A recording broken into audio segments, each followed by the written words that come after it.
Assalamualaikum warahmatullahi wabarakatuh. Saya Siti Magfiratul Jannah, kelas C Akuntansi Syariah. Saya akan menjelaskan faktor-faktor yang mempengaruhi akhlak. Ada 3 aliran faktor-faktor yang mempengaruhi akhlak, yaitu yang pertama nativisme, yang kedua empirisme, sedangkan yang terakhir konvergensi.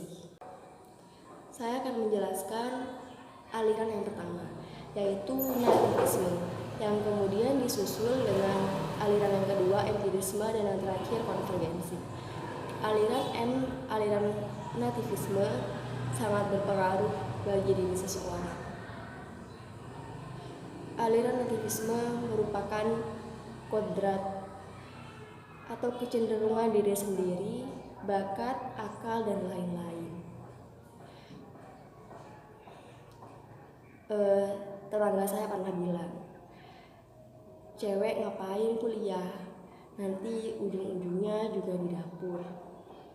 Lagian kalau orang tuanya petani, pasti anaknya juga jadi petani.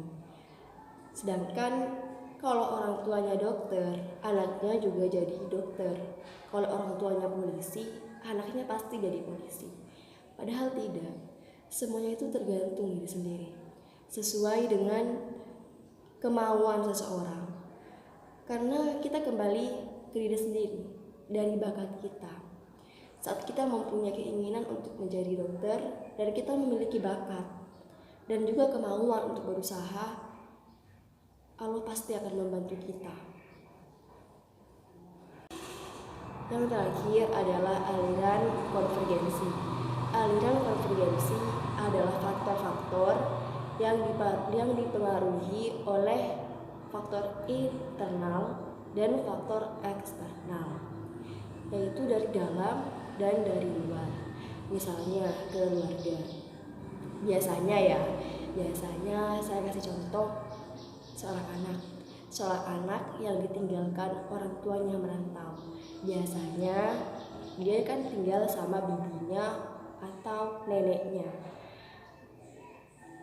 Anak yang kurang didikan orang tua, apalagi seorang ibu, kekurangan kasih sayang orang tua, biasanya akhlaknya itu kurang baik.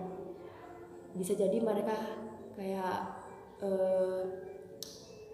bahasa Madura itu mokong, jadi orang semokong, biasanya seperti itu. Tapi ada sebagian yang tidak, tergantung diri sendiri. Semuanya kembali kepada diri sendiri. Sedangkan faktor eksternalnya adalah lingkungan yang kurang baik akan menjadikan kita orang yang buruk. Dijelaskan dalam surah An-Nahl ayat 78, yang berarti kita manusia dikeluarkan dari perut ibumu dengan tidak mengetahui sesuatu apapun. Namun dengan itu kita diberikan pendengaran, diberikan penglihatan, diberikan indera untuk merasakan nikmatnya dunia. Dan dengan hal itu kita bisa, semuanya itu kembali kepada diri kita sendiri. Bagaimana kita bisa melakukan apa yang menurut kita baik. Intinya semuanya itu kembali kepada diri kita sendiri. Apa yang menurut kita baik, kita tahu mencuri itu tidak baik. Namun terkadang orang walaupun tahu mencuri itu tidak baik, dia tetap mencuri.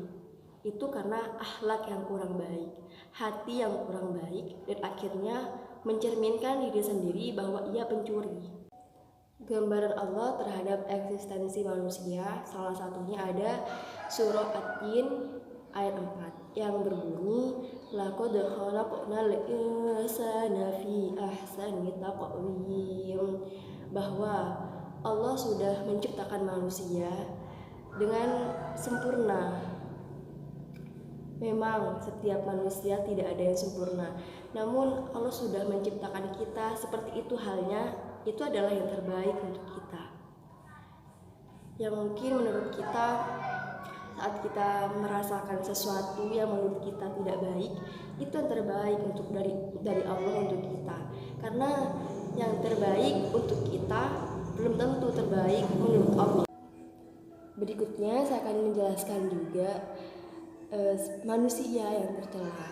dari gambaran Allah terhadap eksistensi manusia, yaitu yang dijelaskan dalam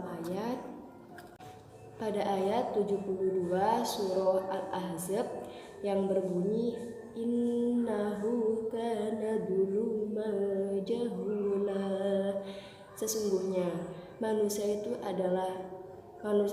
amat zalim dan amat bodoh. Kita sebenarnya sebagai manusia kita bodoh. Cuman karena kita mau belajar, kita mau sekolah yang tinggi, sehingga kita bisa berpendidikan. Maka dari itu, kita harus memuliakan guru. Karena guru yang membuat kita menjadi tahu apa yang benar dan apa yang buruk.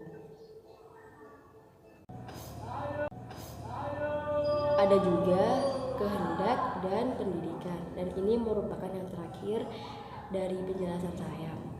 Kehendak yang bersinonim dengan kemauan, keinginan yang bersinonim dengan hasrat.